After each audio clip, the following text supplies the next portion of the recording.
La dispute intrigante concernant le corps de Moïse après sa mort, bien qu'elle puisse paraître étrange ou inhabituelle au premier abord, cache des profondeurs significatives et des éléments de tradition dans le contexte biblique. Cet épisode ne se présente pas comme un simple récit isolé, mais s'inscrit dans une trame narrative plus vaste, entrelaçant foi, espérance et le combat éternel entre les forces du bien et du mal.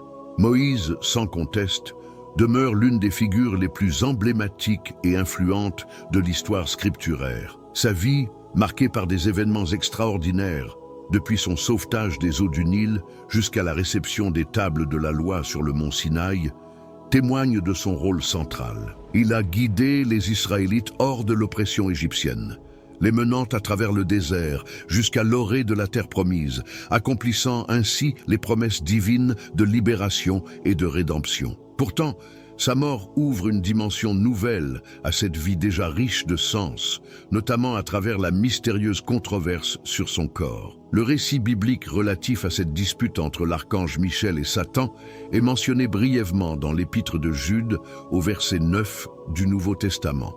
Cette allusion met en lumière un aspect rarement exploré des Écritures, l'existence de conflits spirituels et célestes qui échappent à notre compréhension humaine. Notons que, bien que la Bible n'offre que peu de détails concernant le lieu où repose Moïse, elle précise que Dieu lui-même s'est occupé de ses funérailles, l'enterrant dans une vallée en Moab, à un endroit inconnu à ce jour. Ce mystère entourant son lieu de sépulture transcende la simple question physique.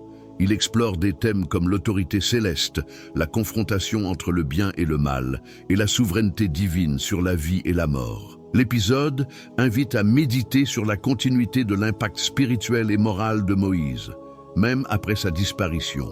De plus, il nous incite à dépasser une lecture littérale des textes pour plonger dans les riches strates de symbolisme et d'enseignements spirituels qu'il recèle. La trajectoire de Moïse, de son leadership décisif lors de l'exode des Israélites d'Égypte à son périple vers la terre promise, constitue un récit de foi, de défis et d'intervention divine qui s'inscrit profondément dans la tradition biblique. Sa vie, jalonnée de miracles, de rencontres avec Dieu et de révélations transcendantales, témoigne du rôle crucial qu'il a joué dans l'histoire du peuple d'Israël. Cependant, la complexité de sa mission ne se mesure pas uniquement à ses succès, mais également aux épreuves et aux moments d'échec qu'il a affrontés. L'un de ces instants charnières survint peu avant que les Israélites atteignent leur destination finale. Dieu avait ordonné à Moïse de parler à un rocher pour qu'il en jaillisse de l'eau, répondant ainsi à la soif des Israélites. Sous la pression de leur impatience et face à leurs reproches incessants, Moïse, emporté par sa frustration, frappa le rocher avec son bâton au lieu de simplement lui adresser la parole, comme Dieu l'avait demandé. Ce geste, bien que semblant insignifiant, portait des conséquences profondes. En agissant ainsi, Moïse désobéissait à une directive divine explicite, tout en risquant d'attribuer à lui-même une partie du pouvoir du miracle, insinuant une forme de manque de foi. En conséquence, Dieu décréta que Moïse ne mettrait pas pied en terre promise, une issue douloureuse pour celui qui avait tant sacrifié dans sa mission de guide et de prophète. Cette décision souligne l'importance de l'obéissance et de l'humilité envers la volonté divine, des principes fondamentaux dans la foi et la spiritualité. La mort de Moïse, rapportée dans le Deutéronome au chapitre 34, marque la fin de son parcours terrestre d'une manière unique et profondément symbolique. Le texte précise qu'il mourut dans le pays de Moab selon la parole de l'Éternel, et qu'il fut enterré dans une vallée, dans un lieu gardé secret. Cet enterrement divin exceptionnel dans les Écritures met en avant le lien spécial qui unissait Moïse à Dieu. Cela représente un ultime acte d'amour, de respect et d'honneur. Pourtant, une question se pose.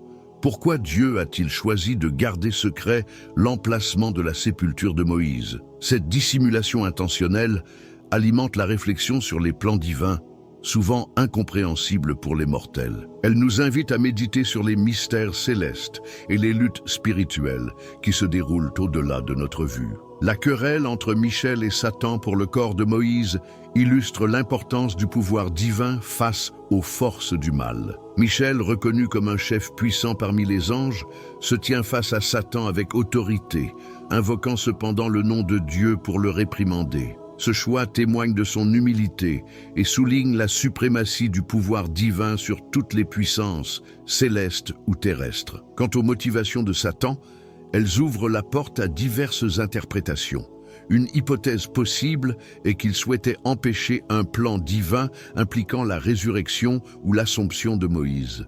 Cette querelle mystérieuse souligne les tensions spirituelles et la profondeur du conflit entre le bien et le mal, démontrant que même après sa mort, Moïse demeurait un enjeu dans cette bataille cosmique. Le destin particulier de Moïse, partagé par d'autres justes comme Élie et Enoch, qui furent transportés directement au ciel, révèle une profondeur spirituelle significative. La présence de Moïse aux côtés d'Élie lors de la transfiguration de Jésus, comme rapporté dans l'évangile de Matthieu, met en lumière la place prééminente qu'il occupe dans l'histoire biblique. Cette position d'honneur et cette importance spirituelle peuvent expliquer l'intérêt de Satan pour contrecarrer son héritage. En premier lieu, la possibilité de transformer le corps de Moïse en un objet d'idolâtrie constitue une motivation plausible pour Satan. L'histoire du veau d'or, décrite dans Exode 32, illustre la tendance des Israélites à se détourner de Dieu par l'idolâtrie. Satan, conscient de cette faiblesse, aurait pu chercher à exploiter le corps de Moïse pour distraire le peuple de l'adoration authentique de Dieu, semant ainsi confusion et désobéissance. La décision de Dieu de cacher la tombe de Moïse prend alors tout son sens. En dissimulant le lieu de repos de Moïse, Dieu protège non seulement son serviteur fidèle, mais il préserve également son peuple des pièges de l'idolâtrie. Ce geste divin souligne la sagesse de Dieu et son intention de guider ses enfants vers une foi pure et inébranlable.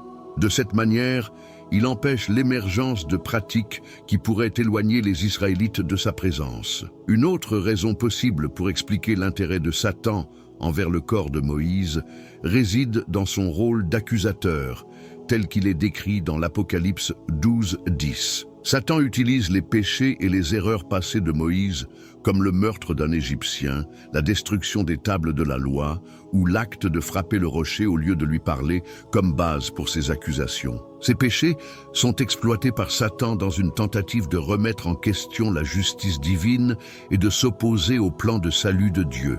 Ce stratagème révèle la nature perverse de Satan qui cherche non seulement à condamner Moïse, mais aussi à défier la miséricorde divine.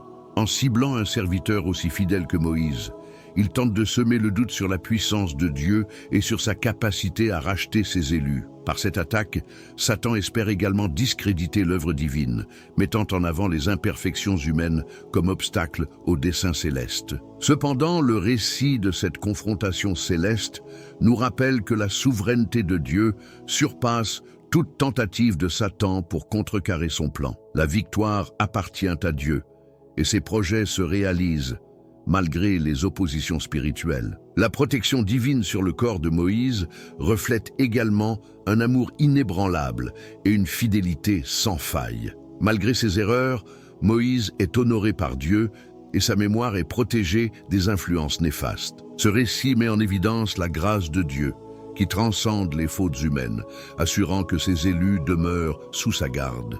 De plus, l'intervention de l'archange Michel pour défendre le corps de Moïse illustre la manière dont Dieu mobilise ses anges pour veiller sur ses serviteurs et contrecarrer les plans du malin.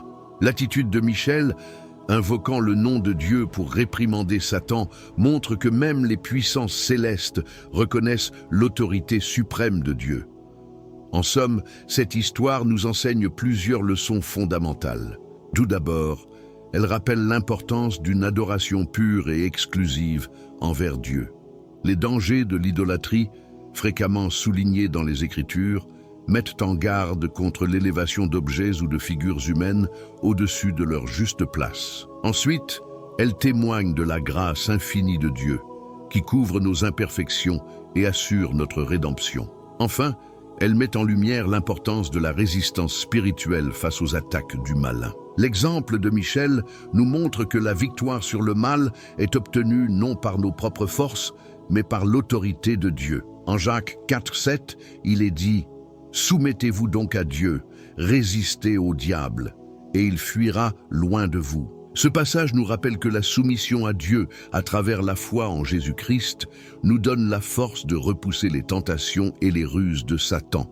En consacrant nos vies à Jésus et en vivant selon sa parole, nous assurons non seulement notre protection spirituelle, mais nous affirmons également notre appartenance au royaume de Dieu. Que cette histoire vous inspire à rechercher une foi profonde et inébranlable, tout en restant sous la puissante main de Dieu.